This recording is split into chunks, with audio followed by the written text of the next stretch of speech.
Good evening and welcome into Sports Talk on a Budget. It is October 1st, year of our Lord 2024. Yes, we're already into October, already into the second month of both college and NFL football.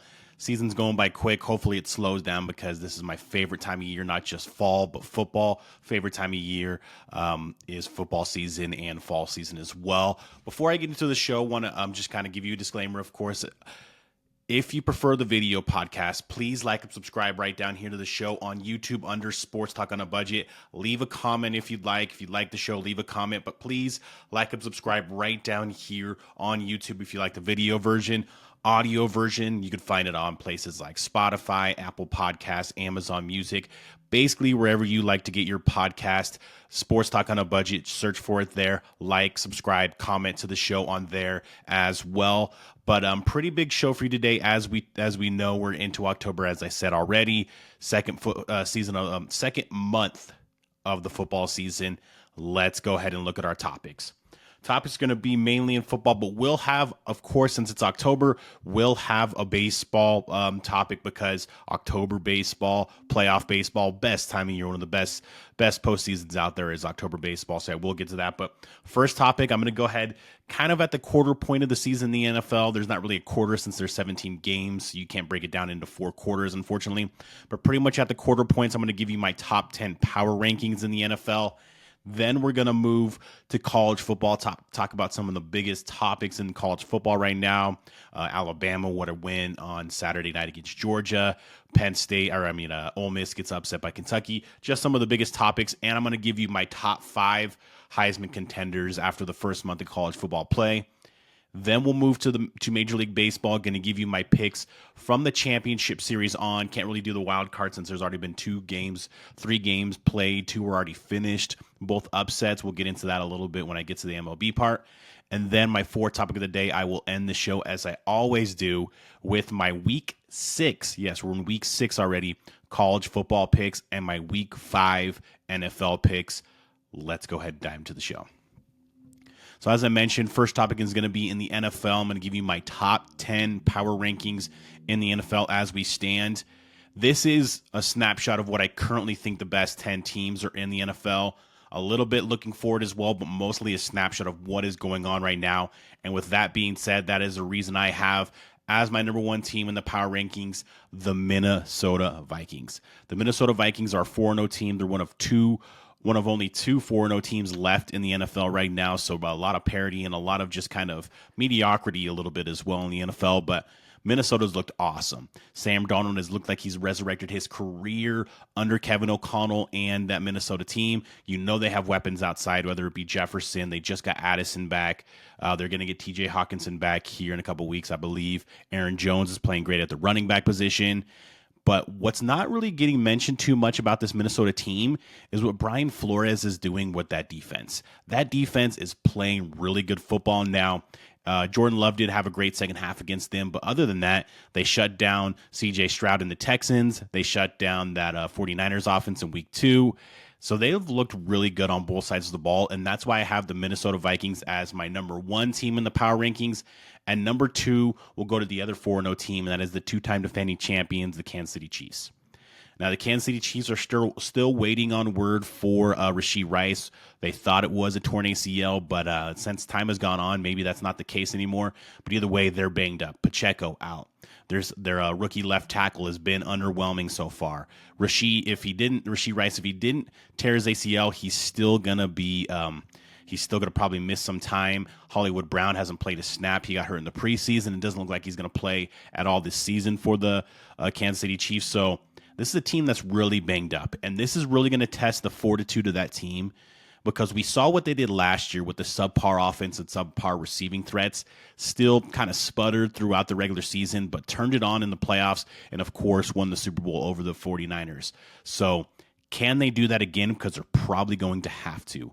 Your best receiver is probably Juju Smith-Schuster, who was cut by the Patriots in the offseason, and then it gets real thin after that.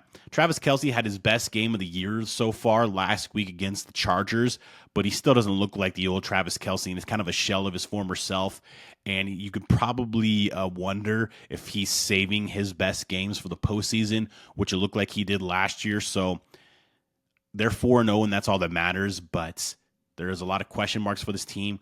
The question mark I do not have for this team is the defense. They're good on the back end. They're good up front. Chris Jones is just a monster.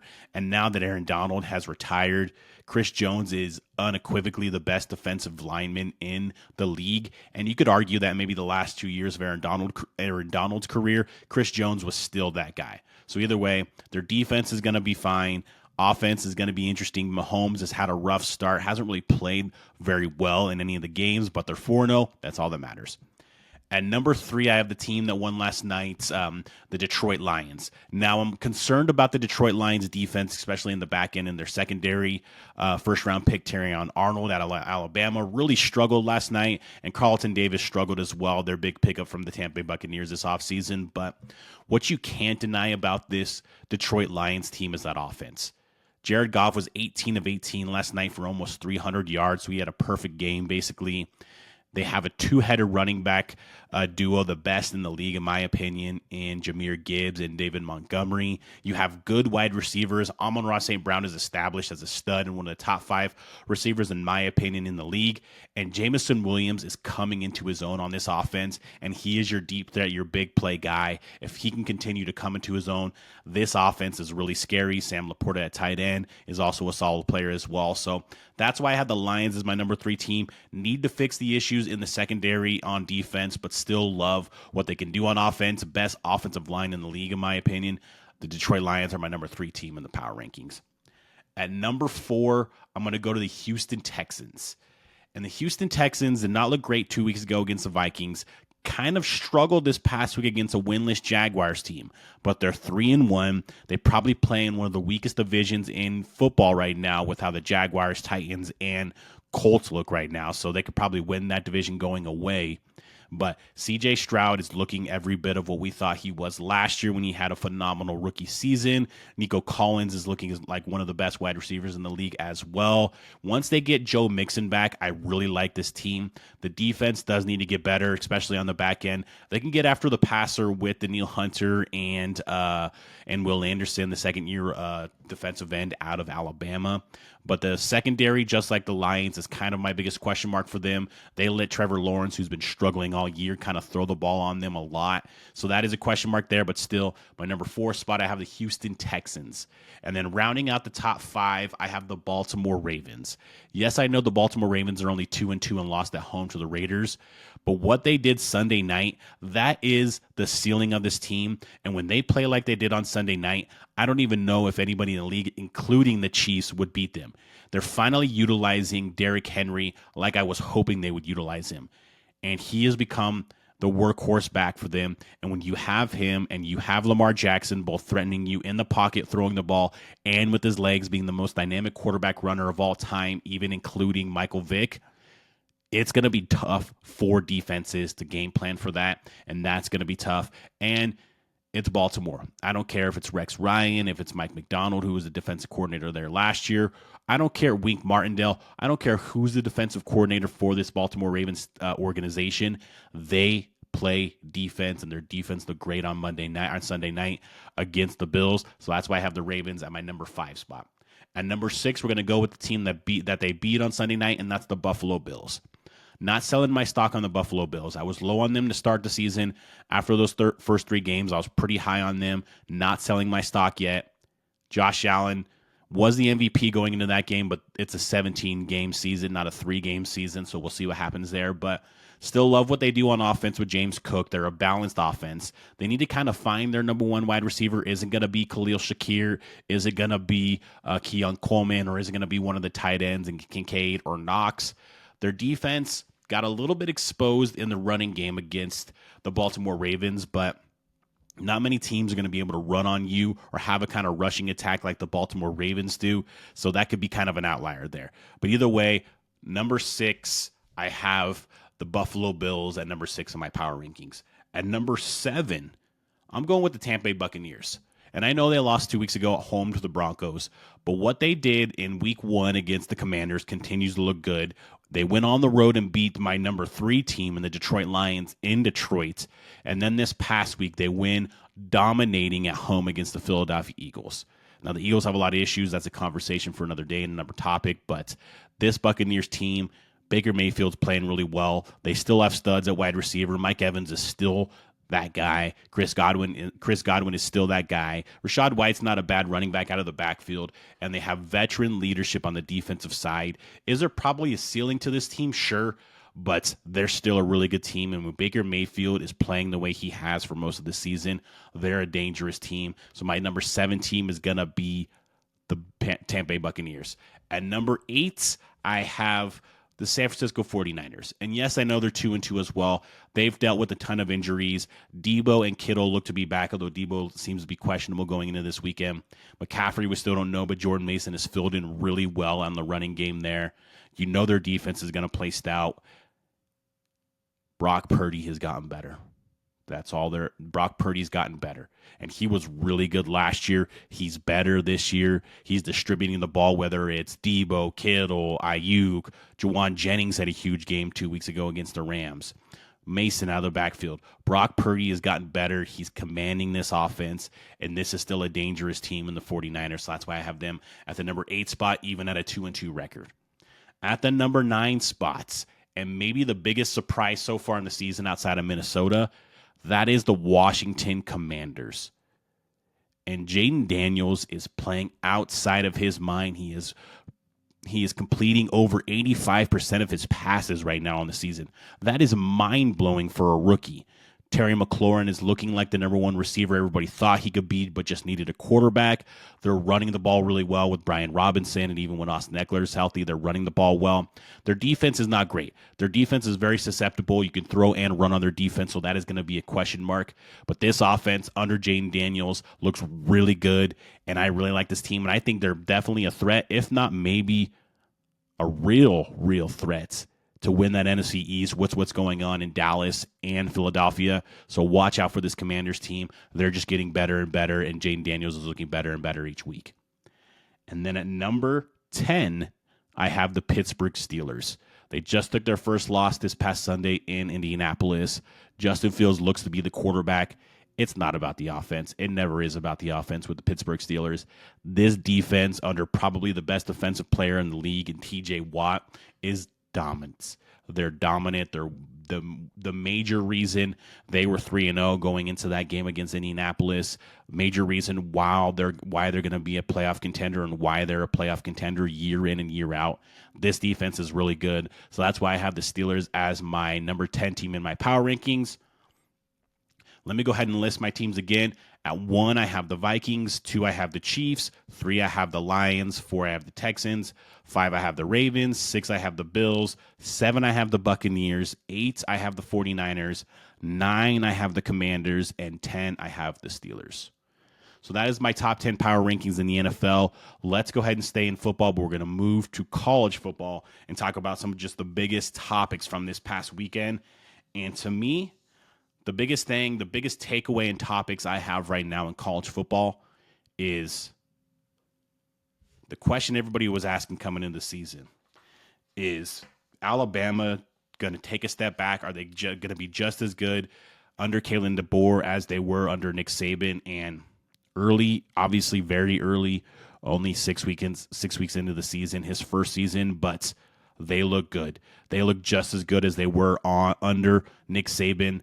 And wow. Now they gave up that huge lead, but jumped out to a huge lead Saturday night. Goes up 28-0 against Georgia and looked to be running away with the game.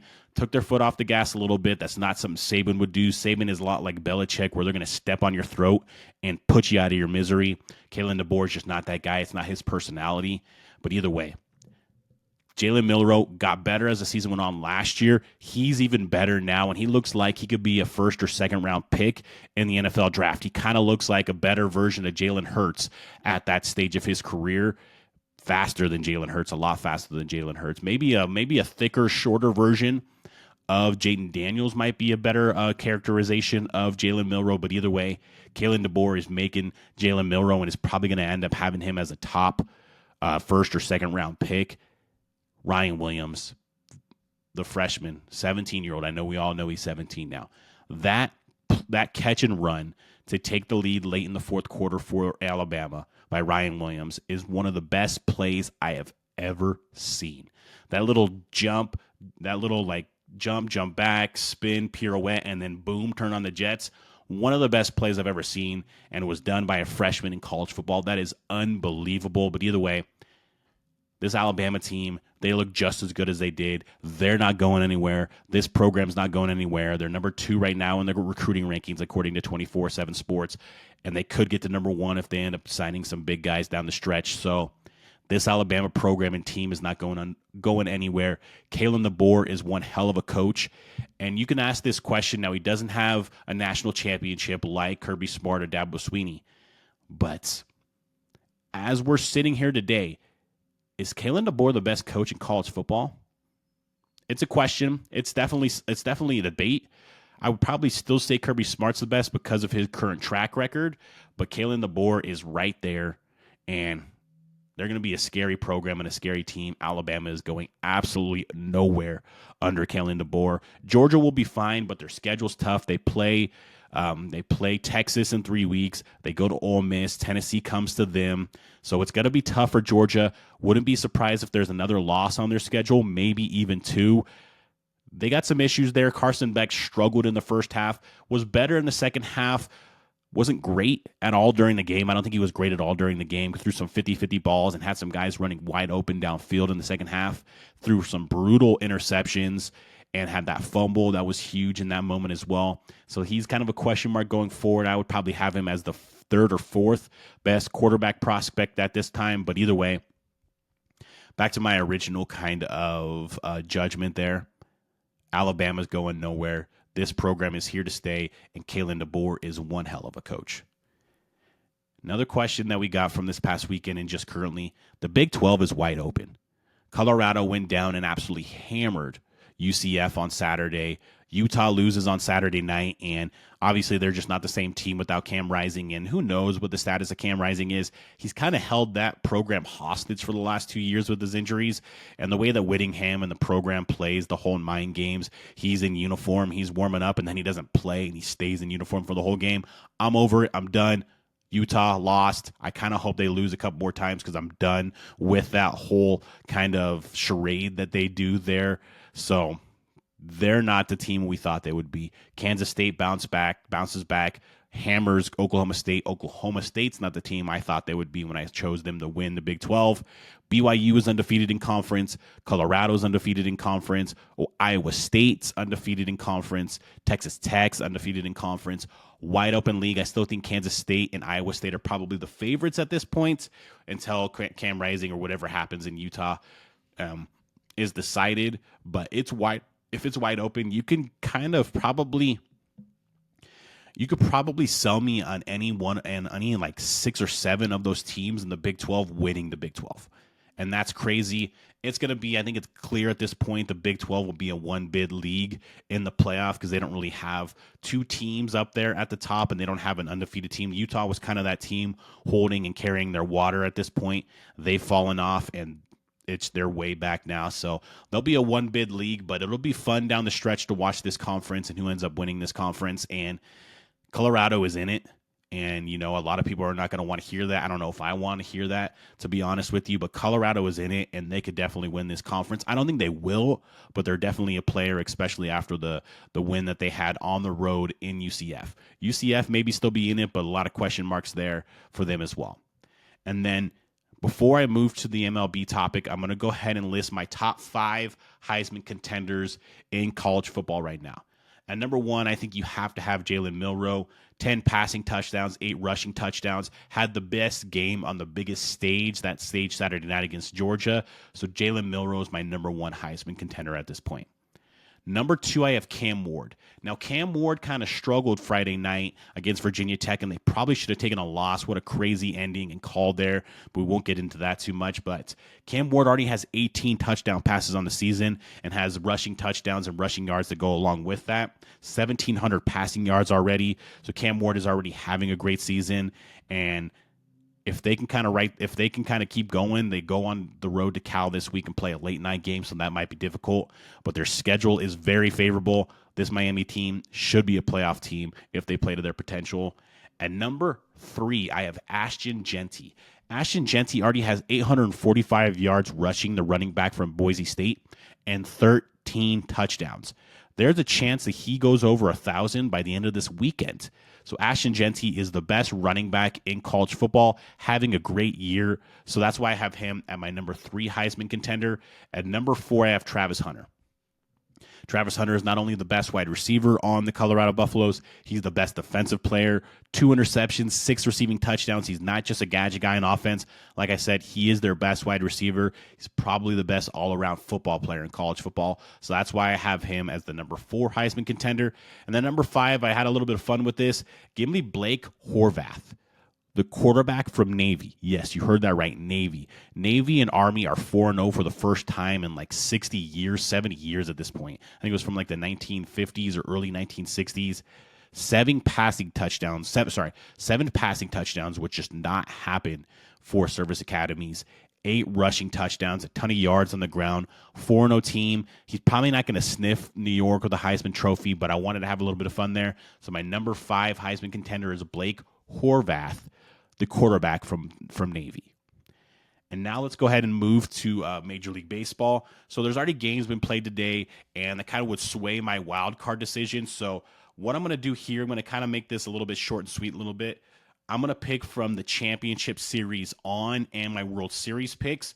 So the 2 teams I see in the Championship Series in the American League are the Yankees and the Tigers. And as you can see, the Red Sox flag behind me, it really hurts me to say the Yankees are going to be in the Championship Series, and the Tigers.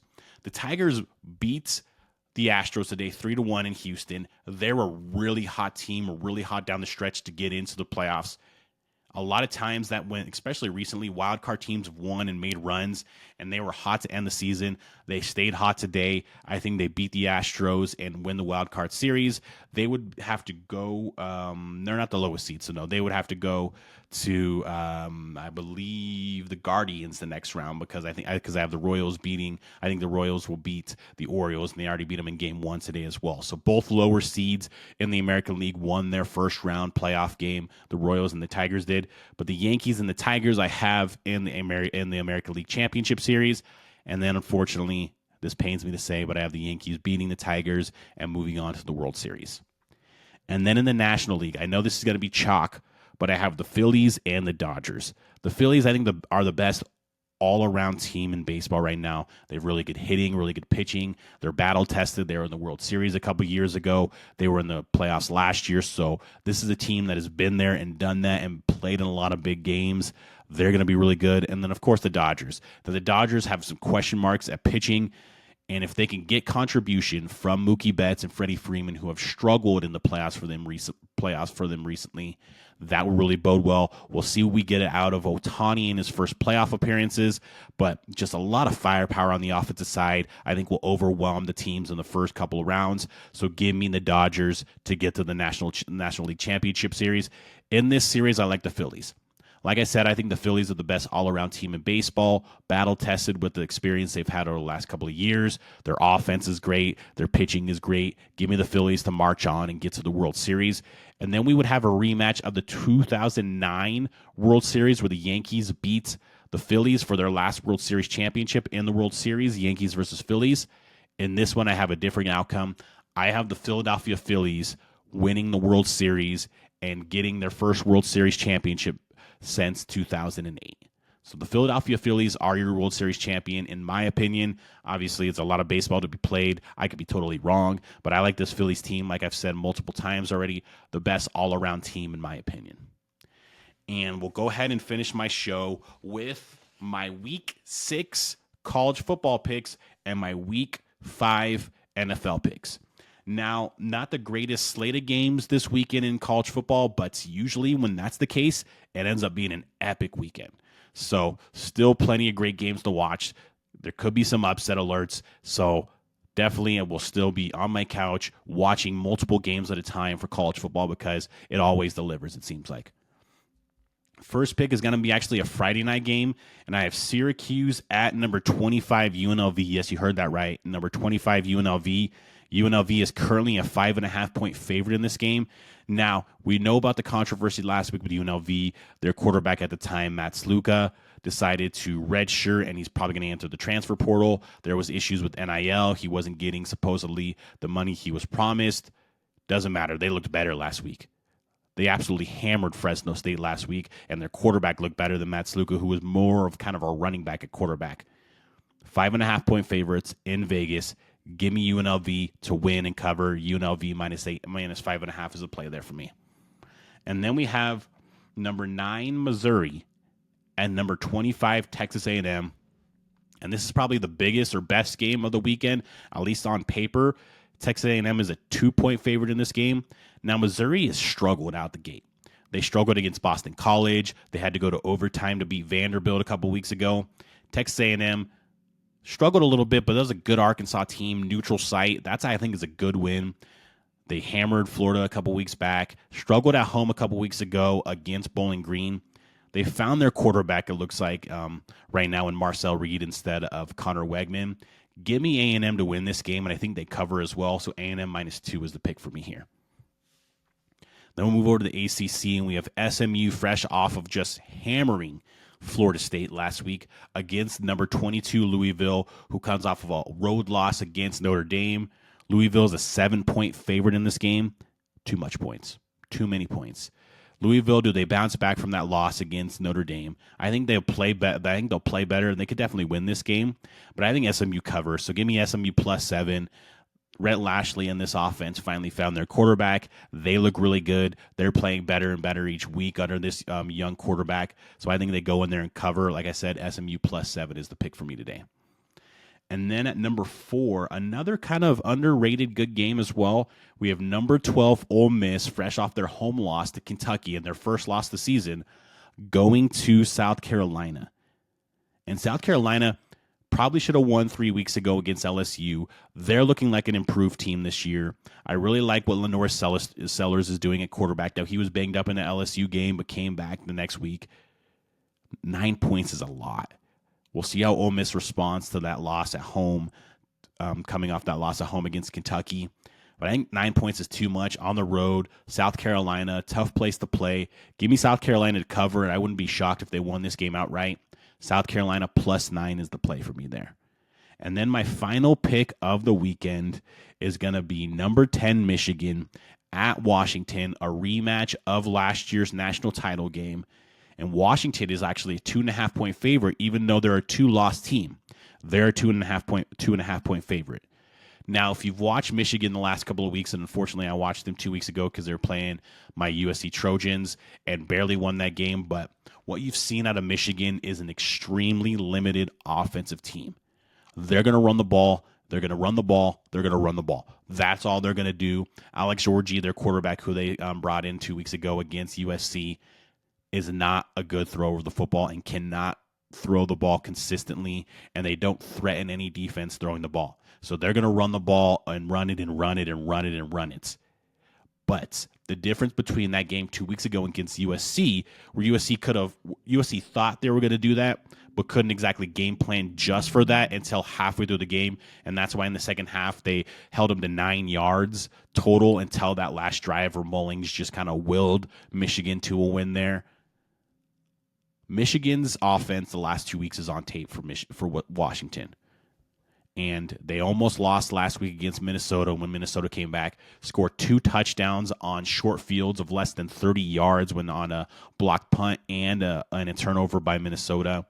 So Michigan, like I said, what they do on offense is on tape now, and all they do is run the ball, and it's not even like creative runs. They're just going to try to run the ball down your throat, straight down your throat most plays.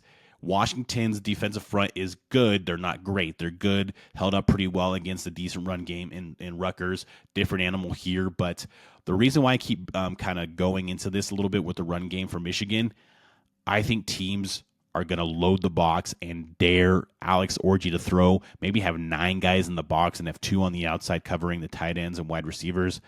But Because of that, I think Washington at home, they're going to want to win this game. A lot has changed for both these teams. These teams are basically two totally different teams than the teams that played just 9 months ago in the national championship game last January, or this earlier in January. Two totally different teams, but I feel like Michigan, they're just so limited. Their defense is going to play well. You're probably going to get after Will Rogers with Grant and Graham on the defensive line, but I just don't see them scoring many points unless they get turnovers. And that's why I think Washington wins and covers at home. Give me Washington -2.5. Just don't like the limited ability of this Michigan team. And I think as the season goes on, teams are going to dare them to throw the ball, and they're just not going to be able to. That's why I think they're going to end up losing some games down the stretch here. Let's go ahead and finish off here with my Week 5 NFL picks. We're going to start with a divisional game between the Buccaneers and the Falcons. And this is I think this is the Thursday. Yeah, this is the Thursday night game, and this is in Atlanta. Falcons are a 1.5-point favorite in this game. I just like the way this Bucs team is playing. Baker Mayfield's playing with swagger. You know what the weapons are on the outside on wide receiver. They run the ball fairly well enough to kind of keep you honest and keep it balanced. Their defense plays well enough as well. This Falcons team had to get kind of a long field goal at the gun by Young Koo to win at home against the Saints. Still don't know how to feel about this Falcons team. So give me the Buccaneers to go into Atlanta and get a victory. So they'll definitely cover. Buccaneers +1.5 is the play for me there. And then we'll move to the Jets and the Vikings. And this game is actually in London. And the Vikings are currently a 2.5-point favorite in this game. I think the Vikings win this game, and they may win going away. It seems like there's a lot of issues in New York with the Jets, just like there always is. Terrible game this past weekend. I know it was raining and it was not great weather situation, but you were only able to muster, 9 points, 3 field goals in the game, no touchdowns. Terrible on the offensive side. Issues seem to be going on with Aaron Rodgers and Robert Saleh. Just not good vibes from the New York Jets right now. And it's the exact opposite in Minnesota. Great vibes there. They look unbelievable. Give me Minnesota to win and cover. Minnesota -2.5 is a play for me there. And then we have the Bills going on the road at the Houston Texans. And the Houston Texans, like I said, got a win last week against the Jaguars, but had to escape against what looks like to be a pretty bad Jaguars team. And they got hammered the week before by Minnesota. The Bills got hammered on Sunday night by the Baltimore Ravens. I think the Bills bounce back in this moment. I think they're the better team. Give me the Bills to go down to Houston. Houston is a 1.5-point favorite in this game to win and cover. Bills +1.5 is the play there for me. And then a great divisional and an AFC North game, and that is the Ravens that are a 2.5-point favorite on the road at Cincinnati against the Bengals. And this is kind of almost an elimination game for the Bengals, who are 1-3 right now. I really like this Bengals team, but they're banged up on the defensive side. They're getting just beat up all over the place on the defensive side, and that does not bode well when you're going to go up against Lamar Jackson and Derrick Henry with the Ravens. I think that this Bengals team will be able to move the ball and score and keep up as far as score-wise, but not enough. Their defense gives up too many big plays, too many run plays to Henry and Jackson. I think the Ravens go in there and win. Give me the Ravens -2.5 to win and cover in this game. And then finally, we'll round out my picks with the Monday night game, and that is the New Orleans Saints at the Chiefs. The Saints started off red hot. 2 huge wins, one at home against the Panthers, went on the road against the Cowboys and absolutely hammered them and looked like an absolute juggernaut after the first 2 weeks. I think they scored on 7 of their first 8 possessions of the season this year, and then they fell back down to earth. They lost at home 2 weeks ago against the Eagles and then lost on the road this past week at the Atlanta Falcons. Now they go on the road against the Chiefs. Chiefs are a 5-point favorite in this game.